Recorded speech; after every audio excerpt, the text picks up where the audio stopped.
Namo tassa bhagavato arahato samma sambuddhassa. Namo tassa bhagavato arahato samma sambuddhassa. Namo tassa bhagavato arahato samma sambuddhassa. Buddhang dhammang sanghang namasami. In our meditation, or in our daily lives, how much time do we spend waiting for something to start or come to an end? The retreat has been going for now 5 days. So I think that's given us some time to experience some recurring patterns, themes of habits of our minds. We say that this retreat time is a time for practice, it's the best time for practice, a golden opportunity. But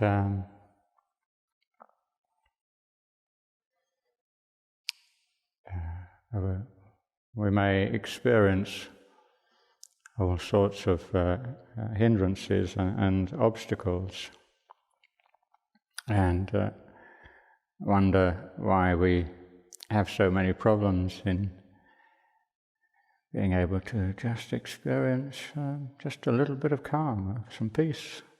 After all, that's what we've come for, isn't it?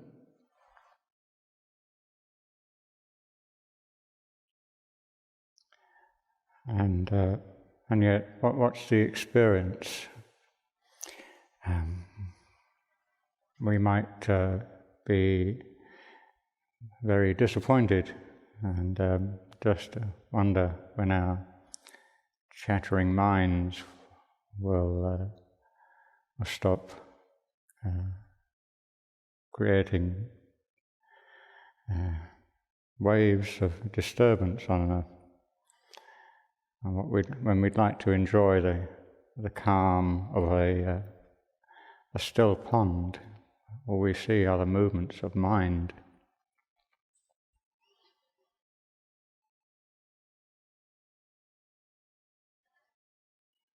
It's only a problem when we think we shouldn't be experiencing whatever's happening for us from moment to moment.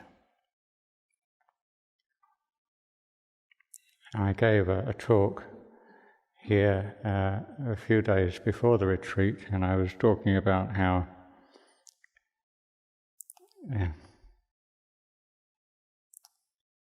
no matter how much preparation we make for the quiet time ahead, it always invariably something that comes up, and that has come to pass. And I've noticed how when I stop resisting or resenting the fact of another job having to be done in preparation for Ajahn Gandhasilo's coming to join us on the 12th from Australia, and had to finish getting some rooms ready, and then one of the other monks came in, and just it was raining at the time, and just said matter-of-factly, "Oh, the guttering up there needs to be fixed." You'll never get to sleep with all that rain pattering on the window. And then just for a moment, just sort of a flash of resentment and resistance to that. Well, who's going to do it? But then just applying myself to doing what needs to be done. Well, there's no real problem. Likewise, in meditation, how much time do we spend resenting and resisting the unpleasant experiences or recollections and memories that or patterns of mind that happen for us? And yet, it seems to me that it's far better to sit up and take notice and see that this is the stuff of our work. In some ways, it's a purification. I think there's an old talk of Ajahn Chah's recorded, whereby he talks about we can have ideas about sitting in a still place, meditation hall, and think, well, this is the practice. Sitting, being still, training the body and mind to be one-pointed, to be calm, to develop wholesome states of mind. And then he reminds us that this is not actually the practice, but the preparation. And I wanted to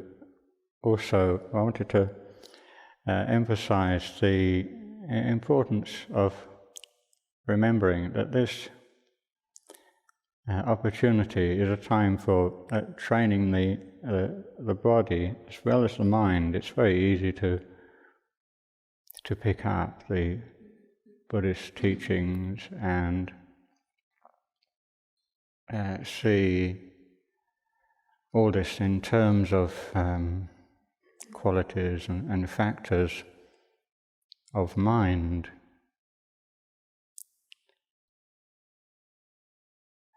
How many of us, how well do each of us inhabit our bodies?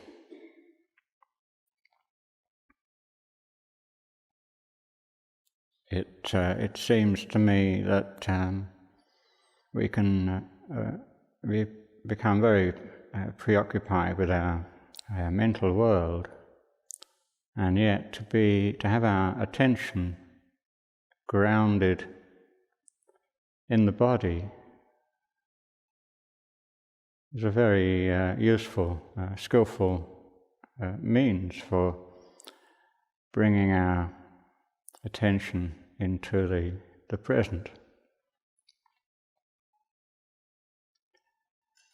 And although some of you may read and hear this said and stated time and time again,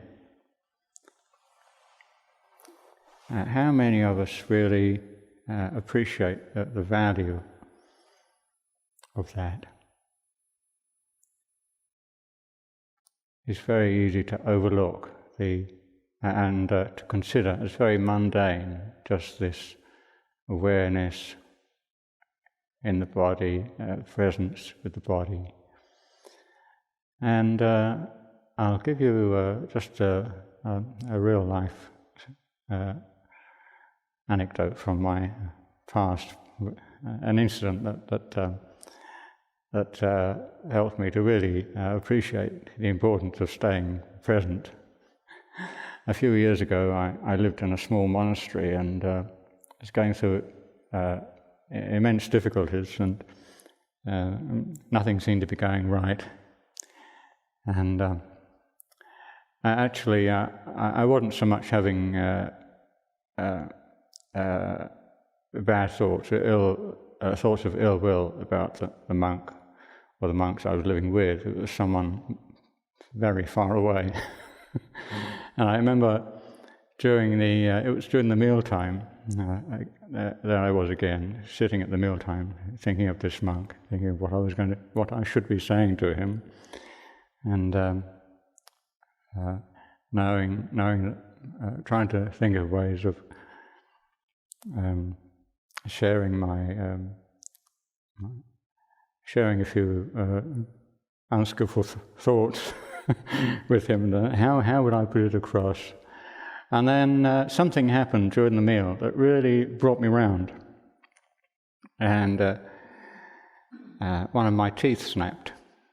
It just came off. My whole focus went to what was in my mouth, because if I didn't, I would very easily swallow it and cause myself great inconvenience. But then I just noticed, as soon as my sense of urgency went away from becoming preoccupied with my thoughts, so be they so real and exciting, it was immense relief to be suddenly brought round to a very different urgency of that of having to go to the dentist. So even that, although it seemed like a calamity to have one's tooth snap in half, and I had to go and have the rest of the tooth removed, even though it seemed a calamity and a great inconvenience, it was a great blessing in disguise. But coming back to the theme of our ideas about practice, and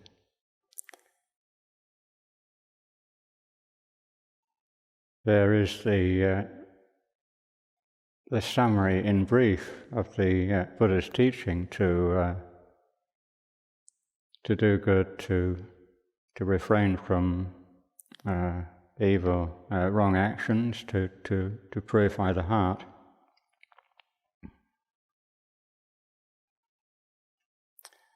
To purify the heart and mind sounds like a wonderful thing to practice. But I think many of us,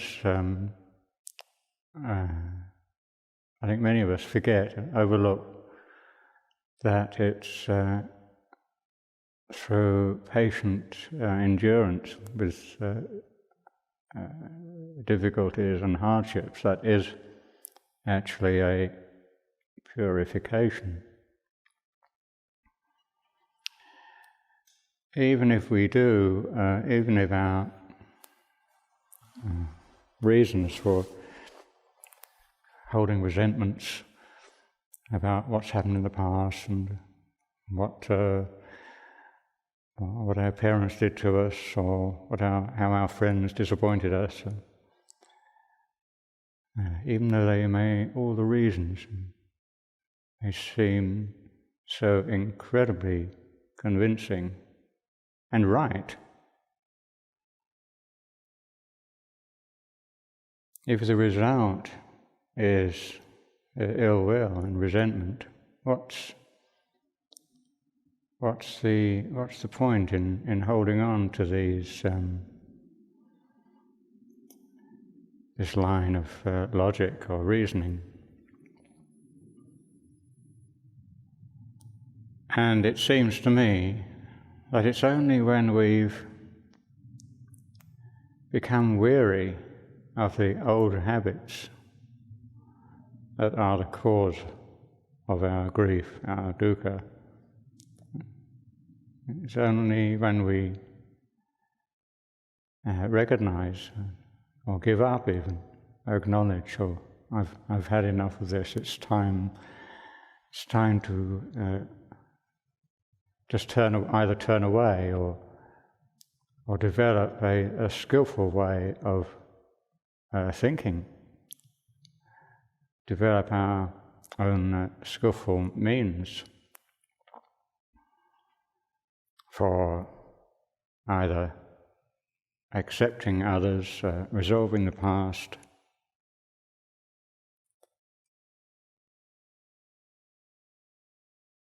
or simply really being able to let go and abandon our judgments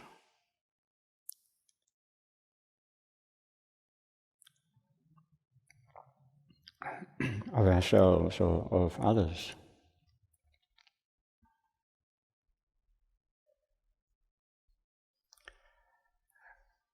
I wanted to offer something completely different this evening. Ajahn Amaro, I believe, is expecting to go to Thailand tomorrow. Is he still going? I understand he's down with flu, and as far as I can see, he didn't touch his food today. So I do hope he's able to travel.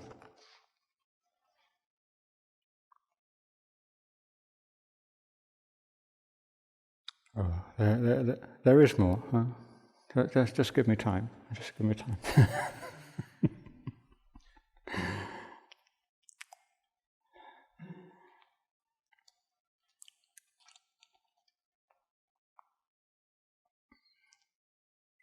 Oh yes.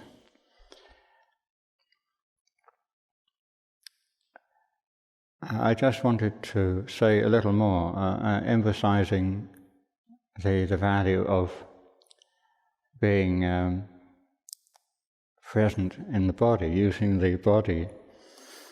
When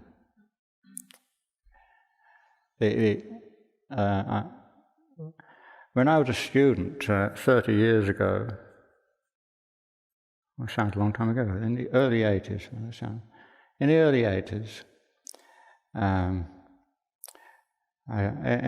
any of you who've been to Sheffield or Leeds University, there in the lecture halls, there are these sort of vertical conveyor belts, like wooden boxes. They're super fast lifts. They don't have any doors. They're just open boxes, and they were built to convey you to your destination in record time. I don't think they would meet the health and safety regulations of today, and you had to be very nimble. They're just constantly moving up at the top and then down, and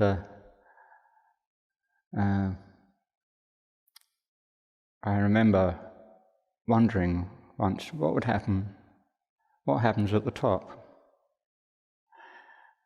And so one day I decided to pluck up the courage enough to stay in this box until it got up to the top. And I always wondered if it sort of somehow folded up completely and flattened everything inside, or whatever, you know. But this sense of fascination just overcame me. I was prepared to risk everything to find out. And I survived. All that happens is the box goes up, and amazingly, it just shunts to one side. It's a bit violent, and then it's down again. But that image, I use that image as a way of just how prepared we need to be able to sort of put our whole attention on, use our body, put our body into the practice, not just our mind. Very important. It's like if we wish to develop attentiveness, we need to be able to develop energy in the body,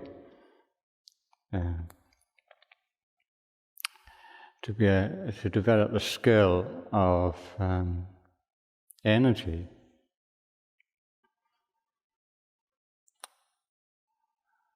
It's very worthwhile. It takes an effort to begin with to bring our awareness to the body, because there are many, there'll be some parts of the body we may not have any apparent sensation.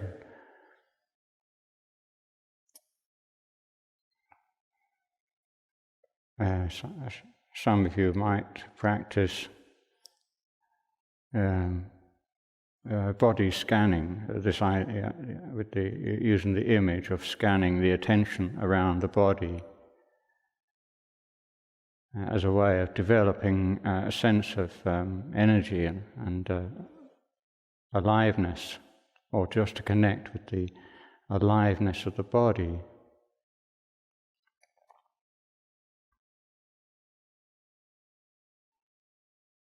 And then you might think, oh, well, parts of the body, the back or shoulders or whatever, can't feel any sensation. So, what's the point in trying to hold the attention there? Of course, well, if we are impatient for results, yes, of course, there's no point.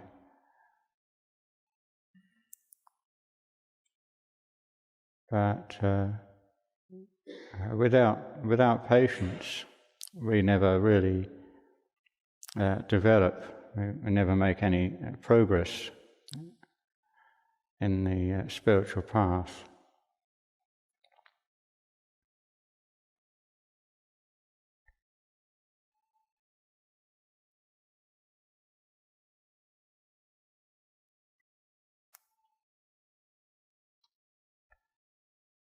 So I've talked a little about the ideals that we might have about developing calm, quietude of mind. And what about equanimity? Isn't that the same? Well, it seems to me very similar, but I think it's important to recognize that equanimity is like that quality which allows us to accommodate what previously would disturb us. Equanimity is that quality that allows us to accommodate all the ups and downs, the hardships, be it of spiritual or the worldly life. So that means,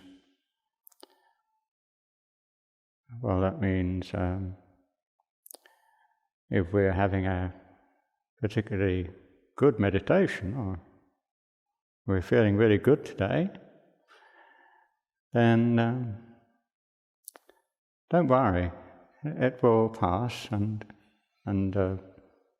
likewise, if we're having a really rough day and all sorts of difficulties coming up, that's good. It's all grist for the mill. This is what I'm here for. There's that sort of attitude that's not demanding conditions to be controlled the way we want it. And even though we might put signs up here saying, "Oh, please don't light the candles and incense," and then And then you come here and you find out, oh darn, someone's lit the incense. And it doesn't seem to be very good incense either. I've got to sit here for the next 40 minutes smelling this, and and then it was interesting to see, I don't have to follow. It's quite a relief not to be able to, not to feel the need to follow any sense of indignation. We put a sign up. It's not actually demanding people not to light the candles and incense. We're simply asking them. That depends entirely on your attitude. If you go up there and you slam the sign down saying, you're not going to light the candles or incense, if you're going to put it up there with that attitude, then invariably we're going to be really disappointed and feel very grievous when someone has, when they shouldn't. But for me, I just want to let you all know that just for myself, I find the mornings, I really enjoy clean air in the morning. The signs aren't just put up for me. I'd be quite happy to see the last candles lit on special evenings, and so I don't want anyone to feel inhibited when the special occasions come. I don't want anyone worrying about what I'm thinking about the candles come Ajahn Chah's Memorial Day, when the smoke will be rising up to the ceiling with all the candles or whatever. So there are many teachings that could be, espoused from this seat. 12 links of dependent origination, and with 12 aspects of the Four Noble Truths, the Eightfold Path, and the 37 Bodhipakkhyamas. But I just wanted to offer something simple and light-hearted tonight, and so don't feel like this retreat has to be hard-going, and don't read too much. Well, just read a little. I'll just read a little. Ryokan is sort of, I'm sure most of you know, it sort of typifies, for me anyway, that idyllic existence of the Chinese monks living out in the remote mountains, and a pretty harsh existence. If any of you have watched the short documentary, I think it was called Himalayan White Clouds, was it? Amongst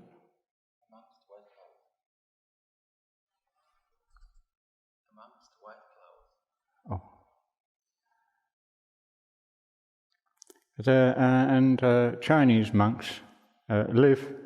There are still Chinese monks who live in the same way as the Ryokan, in stone huts, way out in the mountains, and living on weeds that grow around their garden gate. A pretty harsh existence, but a very simple, harsh existence, living in nature.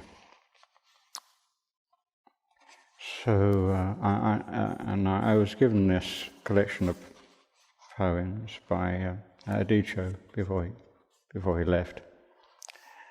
And I read these from time to time, and I'm going to close this evening with one here, because I spend so much of my winter retreat waiting for spring. And, what's wrong with that? I'm waiting patiently for spring. It's only going to create problems when I'm impatient for spring. It's only when I want it now that there's problems. So, the spring birds have all returned, and their song drifts from every tree. Let's have another cup of tea. Sake doesn't go with tree. Okay, so that's it for tonight.